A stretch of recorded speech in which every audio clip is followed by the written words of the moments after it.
Assalamualaikum warahmatullahi wabarakatuh. Kami dari kelompok 2 ingin mempresentasikan materi tentang bagaimana Pancasila dalam arus sejarah bangsa Indonesia. Pancasila yang dirumuskan pada sidang BPUPKI sampai disahkan menjadi dasar negara dalam sidang PPKI mengalami tantangan amnesia sejarah. Pancasila menjadi dasar negara sejak 18 Agustus tahun 45, disahkan oleh PPKI, lembaga yang berwenang merumuskan dan mengesahkan dasar negara Indonesia Merdeka. Namun pada era reformasi 98, Pancasila dianggap tak relevan karena sebagai produk rezim Orde Baru. Ini dikarenakan pada Orde Baru Pancasila disosialisasikan dengan penataran P4 yang bernuansa doktrin memihak kepada rezim yang berkuasa.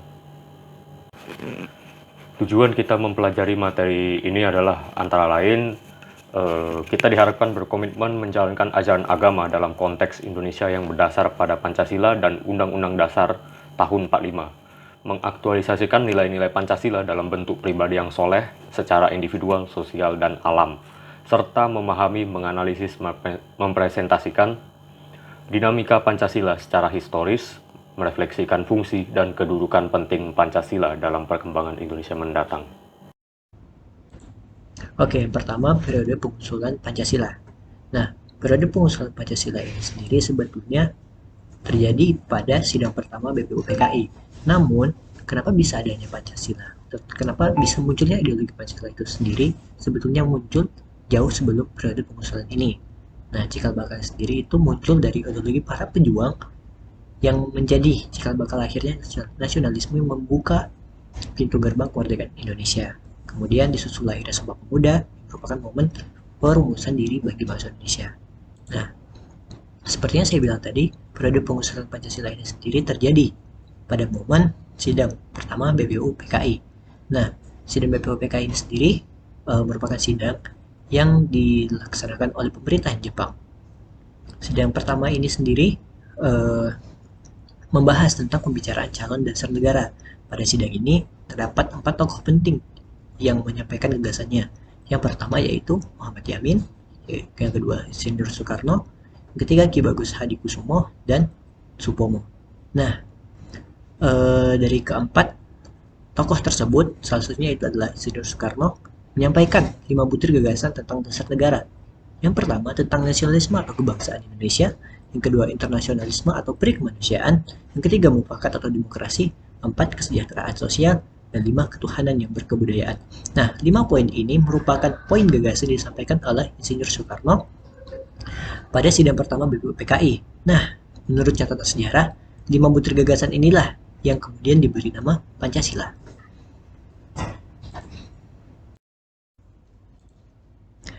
Oke, yang kedua periode perumusan Pancasila. Setelah pada sidang sebelumnya disampaikan sejumlah gagasan terkait dasar negara, pada sidang kedua BPUPKI, yaitu sidang yang dilaksanakan pada 10 sampai 16 Juli 1945, disetujui naskah awal pembukaan hukum dasar yang kemudian dikenal sebagai Piagam Jakarta. Nah, pada Piagam Jakarta ini, pada alinea keempatnya terdapat rumusan Pancasila, yaitu yang pertama, ketuhanan, yang kedua, kemanusiaan yang adil beradab, ketiga, persatuan, yang keempat, kerakyatan yang dipimpin oleh kebijaksanaan dan permusyawaratan, dan yang kelima adalah keadilan sosial. Nah, Piagam Jakarta ini kemudian diubah-ubah hingga akhirnya ditetapkan sebagai pembukaan Undang-Undang Dasar 1945. Kemudian, pada tanggal 6 Agustus 1945 terjadi sebuah peristiwa, yaitu jatuhnya bom atom di Hiroshima. Sehingga pada kejadian itu sehari setelahnya, itu pada tanggal 7 Agustus, pemerintah pendudukan Jepang mengeluarkan sejumlah maklumat yang berisi 3 poin. Poin yang pertama menginformasikan tentang pertengahan Agustus 1945 akan dibentuk Panitia Persiapan Kemerdekaan Indonesia atau PPKI.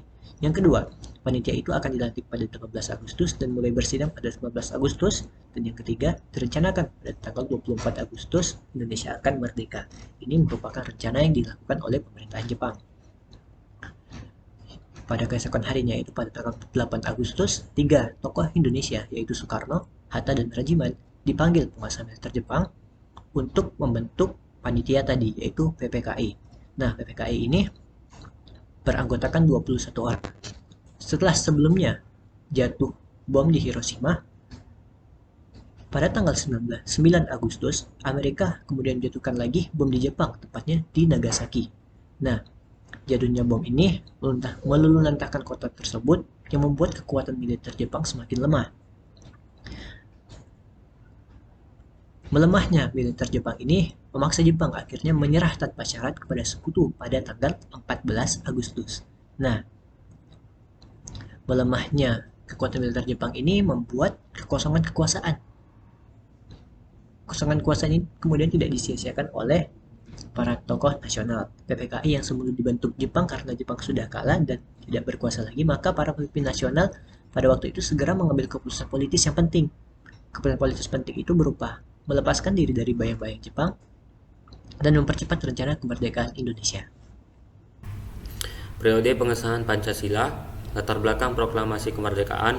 Pada tanggal 12 Agustus 1945, Soekarno, Hatta, dan Rajiman Widyodiningrat dipanggil oleh penguasa militer Jepang di Saigon untuk membahas kemerdekaan Indonesia.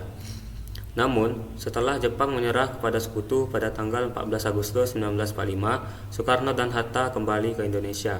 Pada tanggal 16 Agustus 1945, terjadi kesalahpahaman antara kelompok pemuda dan proklamator yang mengakibatkan penculikan Soekarno dan Hatta ke Rengas Dengklok karena kebingungan terkait situasi politik. Proklamasi kemerdekaan Indonesia kemudian dicetuskan pada tanggal 17 Agustus 1945 dengan teks yang digagas oleh Hatta dan ditulis oleh Soekarno.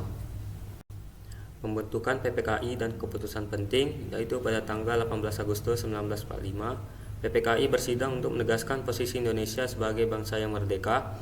Keputusan penting melibatkan pengesahan UUD 45, pemilihan presiden dan wakil presiden yaitu Soekarno dan Hatta, serta pembentukan KNIP atau Komite Nasional Indonesia Pusat. Rumusan Pancasila. Pancasila diakui dalam UUD 1945 dengan 5 sila, mengalami perubahan terkait penghapusan 7 kata yang mengikat syariat Islam. Rumusan ini tercipta melalui pertimbangan dan tuntutan wakil yang mengatasnamakan masyarakat Indonesia bagian timur. Tantangan setelah kemerdekaan, yaitu Indonesia dihadapi tantangan dari Belanda yang mencoba menguasai kembali melalui agresi. Perubahan bentuk negara dari RIS ke negara kesatuan terjadi pada tanggal 17 Agustus 1950. Namun, tantangan konflik dan masalah kehidupan bernegara terus muncul. Krisis politik dan perubahan sistem pemerintahan. Krisis politik pasca 1956 melibatkan kebuntuan dalam pembentukan UUD definitif. Dekret Presiden 5 Juli 1959 mengembalikan ke UUD 1945 dengan perubahan dalam penulisan Pancasila. Supersemar dan peralihan kekuasaan, yaitu pada tanggal 11 Maret 1966 terjadi peralihan kekuasaan dari Soekarno ke Soeharto melalui Supersemar, pembunuhan perwira Angkatan Darat dan peristiwa G30 SPKI memicu perubahan politik. Perubahan politik dan pembentukan baru. MPRS mencabut pengangkatan Soekarno sebagai presiden seumur hidup pada tanggal 5 Juli 1966. Soeharto mengeluarkan kebijakan terkait Pancasila dan membentuk lembaga baru seperti BP7. Penggunaan Pancasila dalam politik dan masyarakat. Pancasila dijadikan asas bagi Sorspol dan Ormas, menyebabkan kontroversi terkait Undang-Undang Parpol dan Golkar. Kesimpulannya yaitu dari proklamasi kemerdekaan hingga perubahan politik dan pembentukan lembaga baru, Pancasila tetap menjadi landasan negara Indonesia meskipun mengalami revisi dan tantangan politik. Selanjutnya saya akan menjelaskan alasan diperlukannya Pancasila dalam kajian sejarah bangsa Indonesia. Yang pertama, Pancasila sebagai identitas bangsa Indonesia. Identitas bangsa Indonesia yang terwujud dalam Pancasila lahir dari proses berkelanjutan inkulturasi dan akulturasi budaya yang menggabungkan beragam elemen nilai, norma, dan tradisi yang tumbuh dalam masyarakat yang dinamis. Dalam konstruksi nilai-nilai tersebut, kontribusi dari agama-agama besar seperti Hindu, Buddha, Islam, dan Kristen menjadi penting, menciptakan kerangka kerja yang mencerminkan kekayaan budaya dan spiritualitas yang unik di seluruh Nusantara. Nah, selanjutnya Pancasila juga sebagai kepribadian bangsa Indonesia. Pancasila sebagai manifestasi kepribadian nasional Indonesia mengeksplorasi nilai-nilai esensial seperti ketuhanan, kemanusiaan, persatuan, kerakyatan, dan keadilan dalam tindakan dan sikap masyarakat. Ini mencerminkan identitas yang khas bagi bangsa Indonesia, membedakan dari bangsa-bangsa yang lainnya. Meskipun prinsip-prinsip tersebut serupa ditemukan dalam ideologi bangsa lain, keunikan Pancasila terletak pada akarnya yang terdalam dalam kehidupan masyarakat Indonesia. Proses inkulturasi dan akulturasi telah membentuk dan memperkaya identitas nasional ini, yang telah terbentuk sejak masa lalu dan mencerminkan kejayaan peradaban Indonesia seperti pada masa Majapahit, Sriwijaya, dan Mataram. Pancasila dianggap sebagai pandangan hidup bangsa Indonesia dikarenakan nilai-nilai ketuhanan, kemanusiaan, persatuan, dan kerakyatan, serta keadilan yang diyakini secara tulus oleh masyarakat Indonesia. Nilai ini tidak hanya dipandang benar, baik ataupun indah, tetapi juga dijadikan pedoman dalam kehidupan bermasyarakat dan bangsa. Maka, semua nilai-nilai tersebut tercermin dalam perilaku dan tindakan masyarakat, dan dijadikan sebagai norma dalam interaksi sosial kehidupan politik dan administrasi negara.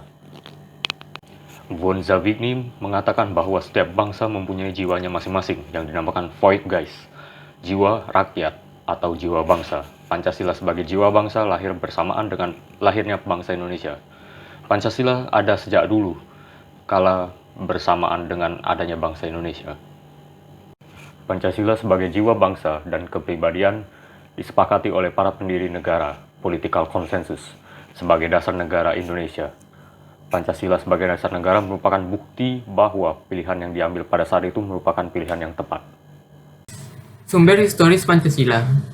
Nilai-nilai Pancasila sudah ada pada zaman kerajaan, yang berisikan adat istiadat, kebudayaan, dan keagamaan yang berkembang dalam kehidupan bangsa Indonesia. Contohnya sila ketuhanan yang sudah ada pada zaman dahulu meskipun dalam praktik pemujaan yang beraneka ragam. Dalam Encyclopedia of Philosophy juga disebutkan beberapa unsur yang ada dalam agama seperti kepercayaan kepada kekuatan supranatural, sembahyang atau doa sebagai bentuk komunikasi kepada Tuhan, dan konsep hidup di dunia dihubungkan dengan Tuhan. Oke, next. Sumber sosiologis Pancasila. Nilai-nilai Pancasila secara sosiologis sudah ada dalam masyarakat Indonesia sejak dahulu hingga sekarang. Bisa kita temukan yaitu nilai gotong royong. Kegiatan gotong royong biasanya dilakukan oleh banyak orang yang saling membantu antar sesama dengan semangat kekeluargaan. Hal tersebut mencerminkan sila keadilan sosial. Oke, lanjut sumber politis Pancasila. Nilai-nilai dasar yang terkandung dalam Pancasila bersumber dan digali dari local wisdom, budaya, dan pengalaman bangsa Indonesia. Contohnya, nilai kerakyatan yang ditemukan dalam suasana kehidupan pedesaan yang pola kehidupannya bersama dan demokrasi, yang dijauhi oleh semangat kekeluargaan. Sebagaimana tercermin dalam sila keempat yaitu kerakyatan yang dipimpin oleh hikmat kebijaksanaan dalam permusyawaratan perwakilan. Semangat itu sangat diperlukan dalam mengambil keputusan yang mencerminkan musyawarah. Membangun argumen tentang dinamika dan tantangan Pancasila dalam kajian sejarah bangsa Indonesia. Argumen tentang dinamika Pancasila dalam sejarah bangsa. Dinamika Pancasila dalam sejarah Indonesia menunjukkan adanya pasang surut dalam pemahaman dan pelaksanaan nilai-nilai pada masa pemerintahan Presiden Soekarno, terutama pada tahun 1960-an. Konsep nasional lebih populer daripada Pancasila. Di bawah pemerintahan Presiden Soeharto, Pancasila dijadikan pembenar kekuasaan melalui penataan P4. Akibatnya, setelah turunnya Soeharto, Pancasila diidentikan dengan P4 oleh sebagian kalangan. Pada masa reformasi era 67, ada kecenderungan di kalangan penguasa untuk tidak menghargai Pancasila seolah-olah ditinggalkan. Argumen tentang tantangan terhadap Pancasila dalam kehidupan berbangsa dan bernegara.